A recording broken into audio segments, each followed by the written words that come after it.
In this video, I'll demonstrate how to create a NAT gateway that you can use to allow instances in a private subnet to get internet access. So let's go ahead and take a look at the AWS console. You can see I'm still in the Stockholm region. And so I'm going to just go to my VPC. And I've already got a VPC created here. And within my VPC, I have multiple subnets. Let's take a quick look at the route tables for these before we move forward.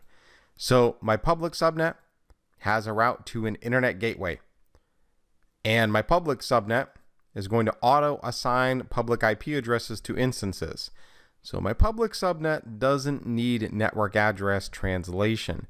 However, my private subnet does not automatically assign public IPs, and it doesn't have a default route. It knows how to route local traffic, and that's it. So let's go down here to NAT gateways, and let's create a new NAT gateway. And I'm going to choose which subnet I want to associate this NAT gateway with. So I'm going to go ahead and place the NAT gateway in a public subnet. And then what I could do is I could choose an elastic IP that I've already created. You can see I haven't created any here. So I haven't actually created any elastic IPs myself, but I could manually go ahead and create an elastic IP, or I can just click this button and let it create a new elastic IP for me. So that's the option I'm going to go with. I'm going to allow it to automatically create a new elastic IP, and then I'll just click on create a NAT gateway. And look at how easy that is. It's such a nice managed service to be able to just simply create a NAT gateway and let it just do it for you instead of rolling out a NAT instance from an AMI.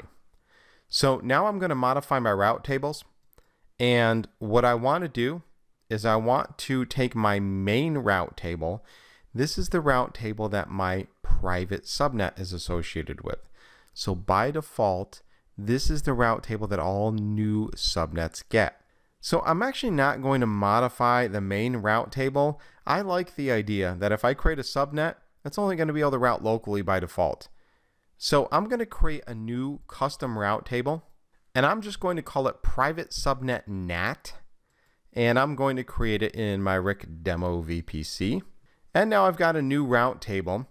So let's go to my private subnet NAT route table. And what I'm going to do is I'm going to edit the routes. You can see it already has the local route. I'm going to add a new route. This is going to be my new default route for this route table. So I'll point it to 0.0.0.0/0. And from this drop down, I can choose to create a default route for a NAT gateway. And here's my NAT gateway that I just created. So now I've got a new route table.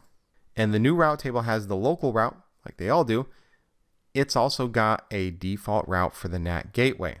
So let me go ahead and move back to my subnet here. And here's my private subnet. So the current route table is the main route table with no default route to the NAT gateway. Now I can modify this and have it use the new route table. Before I do that, let's perform a little test. So what I want to do is just quickly create an EC2 instance that's going to be in my private subnet. So I'm going to go back to the AWS dashboard, and very quickly I'm going to roll through the process of creating a new EC2 instance. So I'm going to launch an instance. I'm going to use the Amazon Linux AMI. It's going to be a T3 micro instance, and I'm just going to make sure that I choose my private subnet and that it is definitely not getting a public IP. And aside from that, I'm going to go with all the default settings. So let's go ahead and create this new EC2 instance with my existing key pair. So the reason I've created this privately addressed EC2 instance is so that I can show you I don't have internet access right now.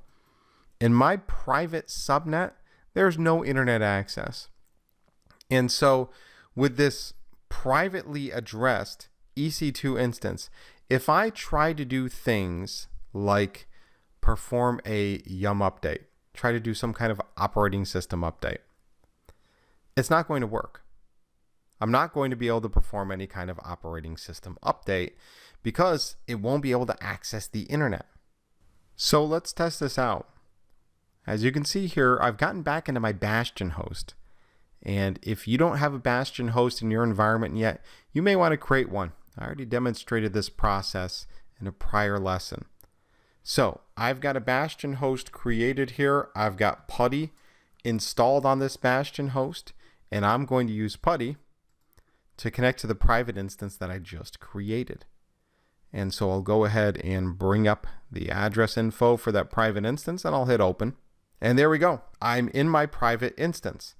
Now, I'm going to start by becoming a super user on this EC2 instance, and then I'm going to simply type in yum update to perform updates from the internet on this EC2 instance. And let's see what happens when I try to perform these yum updates. Now remember, the instance that I am currently connected to is in a private subnet with no route to an internet gateway, no route to a NAT gateway, and therefore it does not have any internet access. The only way that I can allow these yum updates to successfully complete is to set up this subnet with some sort of method to access the internet. And it's basically saying it could not retrieve the mirror list. It couldn't get the latest list of updates. So let's minimize our connection to the jump box here. And let's go back to our private subnet. So I'm going to go to the main screen of the AWS console. I'm going to go to VPC. I'm going to go to my subnets. I'm going to go to my private subnet. And I'm going to look at my route table. And again, it's still using the main route table. So I'm just going to click on Edit Route Table Association. And rather than using the main route table, I'm going to use the route table that I just created. Private subnet NAT with a local route and a route to the NAT gateway. And I'll go ahead and hit save here. And now my subnet, my private subnet, is associated with a new route table. So let's try our yum update one more time. I'm just going to hit the up arrow and try and execute the exact same command that I did a moment ago in the EC2 instance. Let's see if our yum update works now. You can see right away it's working just fine. It's reaching out, pulling in the latest lists of updates, and although there's no packages that actually require an update, it had no problem getting out to the internet to check for those updates. So my NAT gateway must be working just fine. So this is a pretty cool option, right? We created a fully functional NAT deployment in just a matter of a few simple clicks. We didn't have to deploy any new EC2 instances. We didn't have to manually script anything or manually set up high availability. We simply created a new NAT gateway in our VPC, and then we updated the route table of the private subnet to point to that NAT gateway. And remember, what we did do with the NAT gateway is when we deployed it, we chose to automatically assign it a public IP. And you can see here that it's associated with the public subnet. So my NAT gateway exists in that public subnet.